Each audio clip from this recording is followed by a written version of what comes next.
আজকে আপনাদের সাথে যেই টপিকটা নিয়ে আলোচনা করব সেই টপিকটা হলো ইংরেজি সেকেন্ড পেপারে ইমেল লেখার ফরম্যাট সম্পর্কে আপনাদের জানাই দিব। যেহেতু ইংরেজি সেকেন্ড পেপারে এই ইমেল থেকে কিন্তু 10 মার্কের প্রশ্ন চলে আসতে পারে। তো সাধারণত ইংরেজি সেকেন্ড পেপারে ইমেল আসতে পারে অথবা অ্যাপ্লিকেশন বা ফর্মাল লেটার আসতে পারে। তো মাঝে মধ্যে কিন্তু আপনার এই ফর্মাল লেটার না এসে ইমেলও চলে আসতে পারে। এর জন্য আপনার উচিত হলো ইমেলের ফরম্যাটটা শিখে ফেলা, কারণ ইমেল যদি চলে আসে তাহলে আপনি উত্তর করতে পারবেন। কিন্তু অনেকে দেখা যায় শুধুমাত্র অ্যাপ্লিকেশন বা শুধুমাত্র ফর্মাল লেটার শিখে যায়, পরীক্ষা কিন্তু যে কোনো একটা আসবে, অর্থাৎ দুইটা একসাথে আসবে না, নয় অ্যাপ্লিকেশন আসবে না হলে ইমেল আসবে। তো এর জন্য আমাদের ইমেলটা অবশ্যই শিখে দিতে হবে। কোনো কোনো বোর্ডে দেখা যায় যে অ্যাপ্লিকেশন না এসে ইমেল চলে আসে। এর জন্য আপনার অবশ্যই উচিত হলো 10 মার্কের কমন পেতে গেলে অবশ্যই ইমেলটা পড়ে যাওয়া। এবং আজকে আমরা মেনলি ইমেলের একটা ফরম্যাট শিখাই দিব। এই একটা ফরম্যাট শিখলে যে কোনো ধরনের ইমেল যদি পরীক্ষায় আসে আপনি অবশ্যই উত্তর করতে পারেন। তো এই ইমেলের ফরম্যাটটা শেখানোর আগে একটু একটা ব্যাপার আপনাদের জানাই দিই। আপনারা অনেকে জানেন আমরা এখন শুধুমাত্র যে একাডেমিক ভিডিও বানাচ্ছি তা না, আপনি যখন সামনে যখন অ্যাডমিশন জার্নি শুরু করবেন তখন কিন্তু আমরা আপনাদের জন্য অ্যাডমিশনের সকল তথ্য কিন্তু আমাদের এই চ্যানেলে পেয়ে যাবেন। এই জন্য যারা নতুন ভিউয়ার আছেন বা নতুন আমাদের চ্যানেলে আসতেছেন তারা অবশ্যই আমাদের চ্যানেলটা সাবস্ক্রাইব করে দিবেন। এতে করে পরবর্তীতে যখন অ্যাডমিশন সম্পর্কিত কোনো ধরনের তথ্য আপনাদের জানাবো তখন অবশ্যই আপনাদের সামনে চলে যাবে। এই জন্য যারা নতুন ভিউয়ার তারা অবশ্যই আমাদের এই চ্যানেলটা সাবস্ক্রাইব করে দিবেন। তো ইমেল লেখার ক্ষেত্রে প্রথম যে বিষয়টা আপনাকে অবশ্যই মাথায় রাখতে হবে সেটা হলো অবশ্যই ইমেলটা আপনাকে 1 পৃষ্ঠার ভিতরে লিখতে হবে এবং বেশি বড় করা যাবে না। এবং ইমেলের যে অ্যাড্রেসগুলো আছে এই অ্যাড্রেসগুলো অবশ্যই আপনাকে স্মল লেটার দিয়ে লিখতে হবে। এবং এই ইমেল যে অ্যাড্রেসটা লিখবেন এই ইমেল অ্যাড্রেসের মাঝখানে কোনো ধরনের স্পেস রাখা যাবে না। তো প্রথমে হলো যে আপনাকে অবশ্যই ফর্ম দিতে হবে। এই ফর্মের এখানে মিললে আপনার নিজের যে ইমেলটা আছে সেই ইমেলটা দিতে হবে। তো আপনার যদি আপনি নিজের নাম দিয়েও লিখতে পারেন অথবা আপনি ABC123 অর্থাৎ এখানে অবশ্যই একটা ডিজিট যুক্ত করে @gmail.com লিখবেন। তারপর 2 হলো আপনি যাকে পাঠাচ্ছেন তার অ্যাড্রেসটা এখানে দিতে হয়।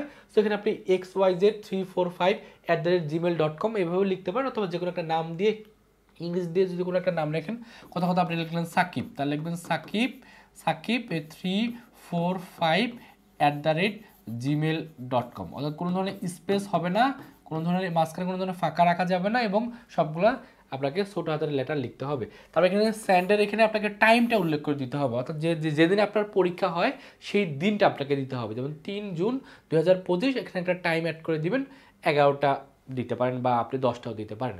তো আপনাকে প্রথমে আগে অবশ্যই ফ্রম, তারপর টু, তারপর স্যান, এটা অবশ্যই লিখতে হবে। এবং এগুলা কিন্তু একবারে এই যে আপনি কোলন চিহ্নগুলো দিবেন এগুলো একবারে মানে একবার সোজাসুজি রাখার চেষ্টা করুন, অর্থাৎ যাতে একবার সোজা থাকে, ঠিক আছে। তারপর লিখতে হবে অবশ্যই সাবজেক্ট। এই সাবজেক্টের এখানে আপনাকে কি লিখতে হবে, আপনি যে বিষয় সম্পর্কে আপনাকে ইমেলটা লিখতে হবে সেই বিষয়টা সেখানে লিখে দিতে হবে। তো এটা কীভাবে লিখতে হয় একটু একবার এক্সাম্পল দিয়ে দেখাই দেবো। আপাতত জাস্ট মনে রাখতে হবে প্রথমে ফ্রম, তারপর টু, তারপর সেন্ড, তারপর হলো সাবজেক্ট, তারপর শুরু করতে হবে মেনলি এই ফরম্যাটটা। তো সাধারণত ইমেলেরও দুই ধরনের প্রকারভেদ আছে, একটা হলো ইনফর্মাল ইমেল, একটা হলো ফর্মাল ইমেল। তো আমাদের ইনফর্মাল যে ইমেলটা আছে সেটা সাধারণত লেটারকে বোঝায় এবং আমাদের পরীক্ষায় ম্যাক্সিমাম সময় এইচএসসি ইংরেজি সেকেন্ড পেপার সাধারণত ইমেলের যে লেটার টাইপের যে ইমেলগুলো আছে সেগুলাই আসে। এর জন্য আমরা সেটারই ফরম্যাটটা শেখাই দিচ্ছি।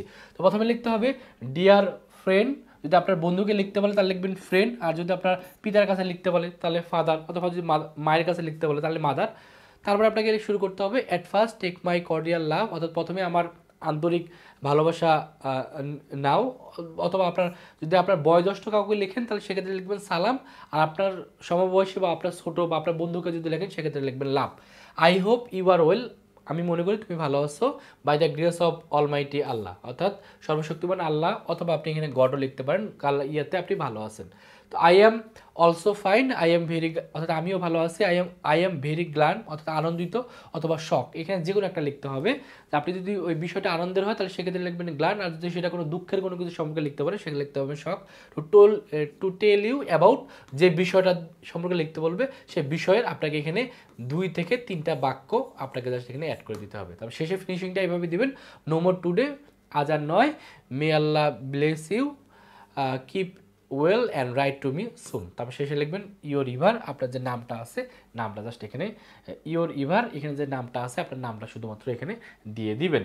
তা এখন আমরা মিলিয়ে একটা এক্সাম্পল দিয়ে আপনাদের বুঝাই দিই, তাহলে একবার জিনিসটা ক্লিয়ার হয়ে যাবে। ধরেন আপনাকে একটা প্রশ্ন আসছে, এটা খুব ইম্পর্টেন্ট, মাঝে মধ্যে কিন্তু বিভিন্ন বোর্ডে এই প্রশ্নটা কিন্তু চলে আসে। যেমন আপনাকে আপনার বন্ধু ভালো রেজাল্ট করছে, ভালো রেজাল্ট করার কারণে তাকে আপনি কংগ্রাচুলেশন জানার জন্য একটা ইমেল লেখেন। সেক্ষেত্রে প্রথমে আপনাকে লিখতে হবে ফ্রম, অবশ্যই একটা ইমেল দিবেন, তারপরে টু যার কাছে লিখতেছেন তার, এবং এখানে সেন্টার এখানে যে টাইমটা আছে টাইমটা মেনশন করে দেবেন। সাবজেক্ট এখানে দেখেন এই যে জাস্ট কী করতে হবে, এখানে যেটা সম্পর্কে আপনাকে লিখতে বলছে, যে বিষয়টা সম্পর্কে লিখতে বলছে সেই বিষয়টা জাস্ট এখানে আপনি লিখে ফেলবেন।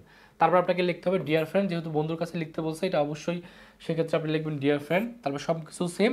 আর এই যে অ্যাবাউটের এখানে এসে জাস্ট আপনি দুইটা লাইন এখানে যুক্ত করে দিলেন। তারপর শেষে জাস্ট লিখবেন ইওর ইভার, যে নামটা আছে আপনার নিজের নামটা এখানে আপনি দিয়ে দিবেন। এভাবে যদি আপনি লিখেন তাহলে কিন্তু সর্বোচ্চ মার্ক পেয়ে যাবেন। নিজের অবশ্যই একটা স্ক্রিনশট নিয়ে রাখেন।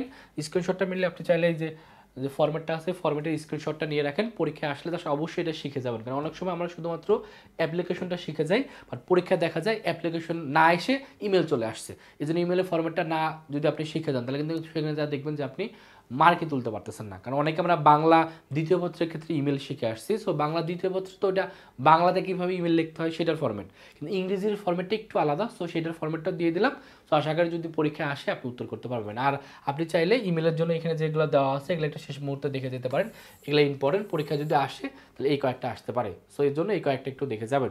তো আরেকটা অ্যানাউন্সমেন্ট দিয়ে দিই, যেহেতু আমরা প্রতি বছরই অ্যাডমিশনের সময় কোর্স করাই, তো চাইলে আপনারা চাইলে আমাদের অ্যাডমিশনের জন্য, অর্থাৎ যেহেতু আপনাদের বোর্ড পরীক্ষার পরে মিলে ভর্তি যুদ্ধ বা অ্যাডমিশন জার্নি শুরু হবে, তো সেটা আপনি মাত্র 2000 টাকা দিয়ে কোর্স করতে পারেন অনলাইনে। ভর্তি হওয়ার জন্য এই যে নাম্বারটা আছে এই নাম্বারে হোয়াটসঅ্যাপে নক করতে পারেন অথবা কল করতে পারেন। এখন যদি ভর্তি হন, আপনাদের পরীক্ষা চলাকালীন সময় যদি ভর্তি হন তাহলে 500 টাকা ডিসকাউন্টে মাত্র 1500 টাকা দিয়ে ভর্তি হতে পারবেন। এই 1500 টাকা দিয়ে ভর্তি হলে আপনি টোটাল এখানে প্রায় 6 মাস অনলাইনে ক্লাস করে আপনি অ্যাডমিশনের জন্য ভালো প্রস্তুতি নিতে পারবেন। তো কেউ চাইলে এখন যদি ভর্তি হন তাহলে ডিসকাউন্টে ভর্তি হতে পারেন, আর কেউ চাইলে আপনাদের বোর্ড পরীক্ষার পরে ভর্তি হতে পারেন। সো এই নাম্বারটা অবশ্যই সংগ্রহ রাখবেন, এই নাম্বারে আমাদের সাথে যোগাযোগ করবেন। আমাদের আর্টসের জন্য বা মেডিকেলের জন্য জিকে ব্যাচও আছে, সেটার কোর্স ফি 1000 টাকা, আর আমাদের কিন্তু এক্সাম ব্যাচও আছে, সেটার কোর্স ফি 500 টাকা। তো কেউ যদি এখন ভর্তি হতে চান ডিসকাউন্টে অবশ্যই এই নাম্বারে কল করে আমাদের সাথে যোগাযোগ করবেন। তো এই হলো ইমেল লেখার ফরম্যাটটা শিখাই দিলাম। অবশ্যই ইমেলের ফরম্যাটটা শিখে যাবেন। শুধুমাত্র অ্যাপ্লিকেশনের ফরম্যাটটা শিখলেন, কোনো কারণে যদি অ্যাপ্লিকেশন না আসে, ইমেল আসে, তখন কিন্তু ধরা খেয়ে যাবেন। এই জন্য অবশ্যই উচিত হলো এই ইমেলের ফরম্যাটটাও শিখে রাখা। তো ক্লাসটা আপনাদের কাছে কেমন লাগছে এটা অবশ্যই কমেন্টে জানাই দিবেন, এবং আর কোন কোন টপিকের ভিডিও দরকার সেটাও বলবেন। আমরা চেষ্টা করব আপনাদের কমেন্টের উপর ভিত্তি করে নতুন ভিডিও নিয়ে আপনাদের সামনে চলে আসা। সেই পর্যন্ত সকলে ভালো থাকবেন, সুস্থ থাকবেন, আল্লাহ হাফেজ।